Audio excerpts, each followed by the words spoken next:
विश्व की सबसे लंबी चीन की दीवार जैसी भारत में भी एक दीवार है जो भारत की सबसे लंबी दीवार मानी जाती है। यह दीवार एमपी के रायसेन जिले में है और इस दीवार को the great wall of India नाम भी दिया गया। अति प्राचीन और भारत की सबसे लंबी दीवार संरक्षण के अभाव में अपने अस्तित्व को बचाने के लिए जूझ रही है।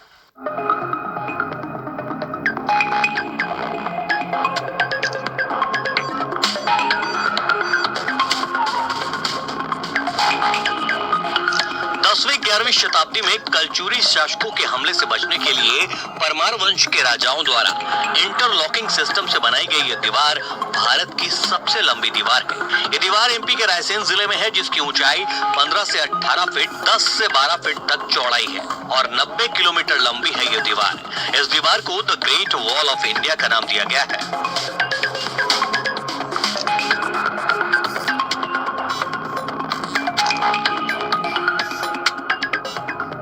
रायसेन जिले के उदयपुरा के पास देवरी कस्बे से लगे गोरखपुर गांव से सटे गांव से शुरू होकर ये दीवार बरेली बारी क्षेत्र में आने वाले चौकीगढ़ किले तक जाती है।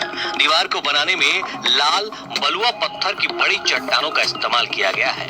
इसके दोनों ओर विशाल चौकोर पत्थर लगाए गए हैं। दीवार परिसर के आसपास कई जमींदोज मंदिरों के अवशेष भी मिले हैं।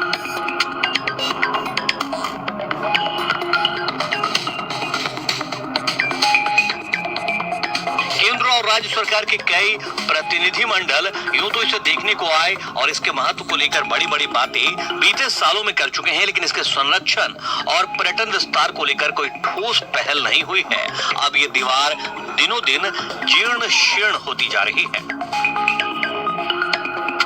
दीवार के संरक्षण को लेकर बार बार मुद्दे उठाने वाले स्थानीय निवासी कैलाश कुमार गुप्ता का कहना है कि परमारकालीन 10वीं शताब्दी के लगभग की दीवार है जो सीमा सुरक्षा के लिए बनाई गई थी। दीवार की सुरक्षा के लिए पूर्व कमिश्नर द्वारा 9 करोड़ का प्रोजेक्ट बनाया गया था, लेकिन आज दीवार जगह जगह से टूटती नजर आ रही है। शासन प्रशासन द्वारा यहाँ पर अपने अजात शत्रु जी थे, जो कमिश्नर थे उस टाइम पे, वो आए थे और उन्होंने एक प्रोजेक्ट बना के तैयार किया था जो लगभग 9 करोड़ रुपए का था। तो वो प्रोजेक्ट भी बना है और एक रायसेन कलेक्टर जो जैन साहब हुआ करते थे, उन्होंने एक प्रोजेक्ट तैयार किया था जो कि एक भोपाल से चल के देवरी को इस दीवार को उसमें सम्मिलित किया था पर्यटन विभाग के लिए। तो उसमें पता ही था अपना, और ये अपना बरेली के पास जामगढ़ भगदेई, ये सारी चीजें उन्होंने रखी थी इसमें। गोरखपुर के संत सुखदेव जी महाराज ने बताया कि गोरखपुर हनुमान मंदिर से 1.5 किलोमीटर दूर उत्तर से प्रारंभ होती है। ये दीवार चौकीगढ़ किला तक पहुंचती है। नेशनल हाईवे की दूरी देखी जाए तो 80 किलोमीटर है। जंगल के रास्ते की दूरी कुछ ज्यादा है।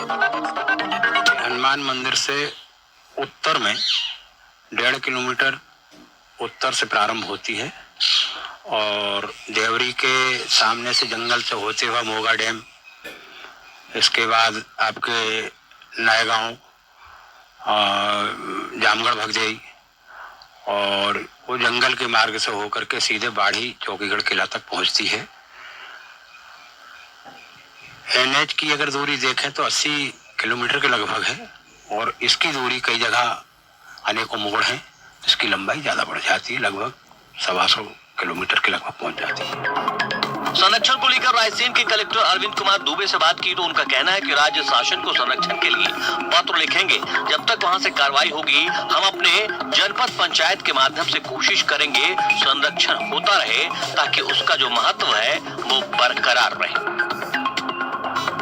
पुरातत्व संबंधी जो एजेंसी है, बेसिकली इस जिले में उसका कोई बहुत बड़ा अमल नहीं रहता है। मैं राज्य शासन को यहाँ से लिखूंगा उसके संरक्षण के लिए, फिर भी जब तक वहाँ से कोई कार्रवाई होती है, हम अपने जनपद पंचायत और पंचायतों के माध्यम से कोशिश करेंगे कि उसका संरक्षण होता रहे और उसका जो महत्व है वो बरकरार रहे। रायसेन में कई धरोहर ऐसे हैं जिन्हें संरक्षण की जरूरत है। संरक्षण की बात तो की जाती है, अब देखना होगा कि कब तक इनकी देखभाल की जाएगी या ऐसे ही ये धरोहर खत्म होते नजर आएंगे। देवराज दुबे, न्यूज़ 18, रायसेन। खरगोन जिले में इन दिनों आस्था का जन सैलाब उमड़ा।